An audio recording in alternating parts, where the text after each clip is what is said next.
এমন একটা দিন আসবে মাটির ধরায়, কেঁদে কেঁদে সবাই মিলে দিবে রে বিদায়। এমন একটা দিন আসবে মাটির ধরায়, কেঁদে কেঁদে সবাই মিলে দিবে রে বিদায়।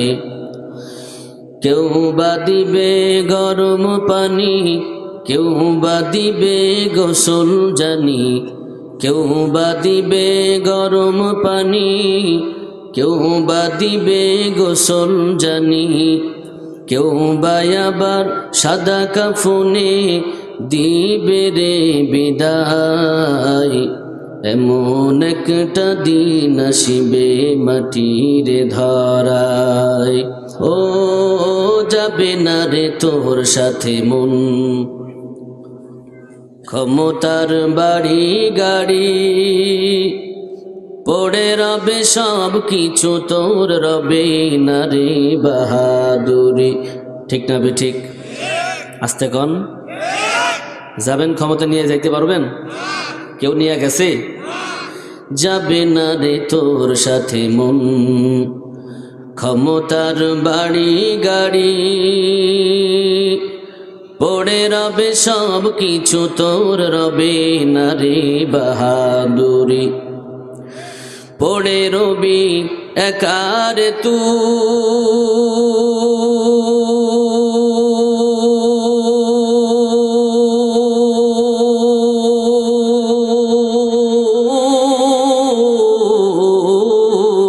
আল্লাহু আকবার। পড়ে রবি একারে তুই শুধুই মাটির বিছানায়, এমন একটা দিন আসিবে মাটির ধরায়, কেঁদে কেঁদে সবাই মিলে দিবে রে বিদায়। আসসালামু আলাইকুম আল কারিমে স্বাগতম।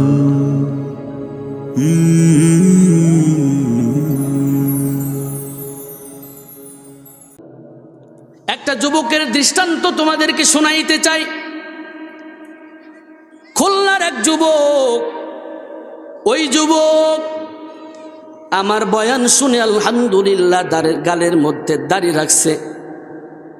ওই যুবক এই যে গত 21 তারিখে আমি গেছিলাম খুলনায়, আমার দেখা বলে, হুজুর আলহামদুলিল্লাহ আপনি আসছেন, আপনার সাথে সাক্ষাৎ, আলহামদুলিল্লাহ পরানটা জোড়ায়া গেল।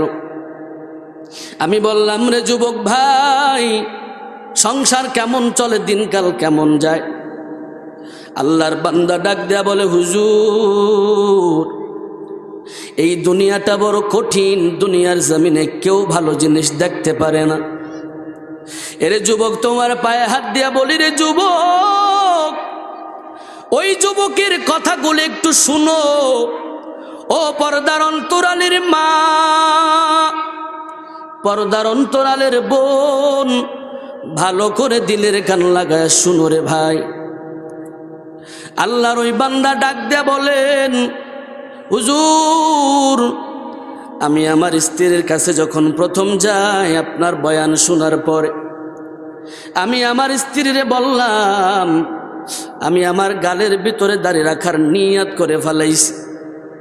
আমার বিবি আমারে ডাক দেয়, ডাক দেয়া বলে, ও স্বামী, দুনিয়ার জমিনে আমাদের এখনো বয়স হয় নাই, অতএব এখন দাড়ি রাখার কোনো প্রয়োজন নাই। হুজুর আমি বললাম, ও বিবি, আল্লাহর নবীর মহাব্বত এমন ভাবে অন্তরে জমছে গো, আল্লাহর নবীর মহাব্বত এমন ভাবে অন্তরে জমছে। ওরে বিবি, আমি যদি আজকে রাতের বেলা মরিয়া যাই, আমার কবরে কিন্তু তুমি বিবি একটুও যাবা না। কবরে তো যাওয়ার দূরের কথা, আমার কবরের পাশে যাইয়া তুমি একটু দোয়াও করবা না। বিবি ডাক দেয়া বলে, স্বামী যাই বলো না কেন, আমি তোমারে দাঁড়িয়ে রাখতে দিব না।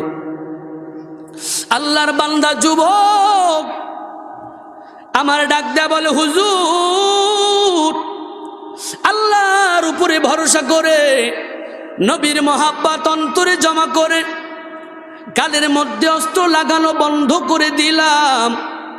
আল্লাহর কসম, প্রথম দিন থেকেই খেয়াল করে দেখতেছি, যেদিন থেকে গালের মধ্যে দাড়ি রাখবো এই নিয়াত করেছি, অস্ত্র লাগাই না, সেদিন থেকেই কেমন যেন আমার সম্মান বাড়ায় দিছেন কে। এরে যুবক, ওই যুবক ডাক দেয়া বলে, হুজুর আমি নিয়ত করেছি আমার জীবন চলে যাবে, আমি কলিজায় নবীজির কলিজায় আঘাত দিব না, আমার জীবন চলে যাবে, তারপরও আমি দাড়ির মধ্যে অস্ত্র লাগাবো না। সুবহানাল্লাহ বলবেন না? আমি এই বছরে যায় দেখতেছি দাড়ি বড়। আমি বললাম, রে কিরে যুবক, তোমার বাড়ি থেকে কোনো সমস্যা হয় নাই? আমার ডাক দেয়া বলে, হুজুর আমার বিবি আমার ঘরে থাকবে না। এই ঘটনা দেখার পর আমাকে আমার বিবি ডাক দেয়া বলে, তোমার ঘরে আমি থাকবো না। আমি আমার বিবিরে জানায়া দিলাম, ও বিবি আমি তোমারে মহব্বত করি কথা ঠিক, তবে তোমার থেকেও আমার মদিনার নবীওয়ালার আমি নবীরে বেশি মহব্বত করি। কারণ আমি যেই দিন হুজুরের বয়ানে শুনেছি, কালান নবী সাল্লাল্লাহু আলাইহি ওয়া আলিহি ওয়াসাল্লাম আল মারউ মা'a মান আহাব্বা, দুনিয়াতে যেই ব্যক্তি যারে মহব্বত করবে হাসরের ময়দানে ওই ব্যক্তির পিছন ধরে ধরে জান্নাতে যাবে। বলেন সুবহানাল্লাহ। ওরে বিবি, আমি যেদিন শুনেছি দুনিয়াতে যেই ব্যক্তির সাথে যার মহব্বত, হাসরের ময়দানে ওই ব্যক্তির সাথে তার হাসর। আল্লাহর কসম, ওই দিন দিলের ভিতরে ফিট করে ফেলাইছি, জীবন চলে যাবে, সব যদি পর হয়ে যায়, তারপরও আমার মায়ের নবীরে আমি পর করব না। সুবহানাল্লাহ বলেন না একটু? হুজুর ওই দিন আমি নিয়াত করেছি, সব যদি পর হয়ে যায় আমার নবীরে আমি পর করব। ও প্রাণের বিবি, তুমি যদি আমার ঘর থেকে চলিয়াও যাও, যাও বিবি তুমি চলে যাও, তবে শুনে নাও আমি বিবি তোমার এত মহব্বত করি, শোনো তোমারেও মহব্বত করি, নবীজিরেও মহব্বত করি, তবে শুনে নাও আমি নবীজিরে রাখতে যাইয়া তোমারে রাখতে পারবো না, তবে তোমারে রাখতে যাইয়া নবীরে ছাড়তে পারবো না। শুনো শুনো হে বিবি শুনো, আমি তোমার মতো বিবি একটা নয় দুইটা নয়, আল্লাহ যদি 100 বিবিও ছাড়াইয়া দেয় সব বিবি ছাড়তে প্রস্তুত, আমি নবীকে ছাড়তে প্রস্তুত নয়। এটাই তো নবীর আশেক। যুবক, তোমার মতো যুবক রাতে ঘুমাইছে, সকালবেলার উঠতে পারে নাই, হয় নাই? কথা বলেন, হয় নাই? যুবক একসাথে খেলছো, একই সাথে ক্রিকেট ফুটবল ক্যারাম সব খেলছো, আজকে খেলার মাঠ আছে কিন্তু সেই তোমার বন্ধু নাই, কবরে পড়ে আছে, এমন হয় নাই? কথা বলেন, হয় নাই? যুবক ভাই, তুমি যে থাকবা দুনিয়াতে গ্যারান্টি আছে কোনো? এই জন্য ইমানটারে মজবুত করে নাও। আজকের এই মজলিস থেকে অন্তত তওবা করো যে নবীজির কলিজায় আর আঘাত দিব না, নবীজিকে আর আঘাত দিব না। দুনিয়ায় কে বেজার হইল আর কে খুশি হইল দেখবো না, নবীজির মহাব্বতে গালের ভিতরে দাড়ি রাখবো, আর কোনোদিন ছাড়বো না, কাটবো না ইনশাআল্লাহ। আল্লাহ তৌফিক দান করেন, বলেন আমিন। আল্লাহ তৌফিক দান করেন, বলেন।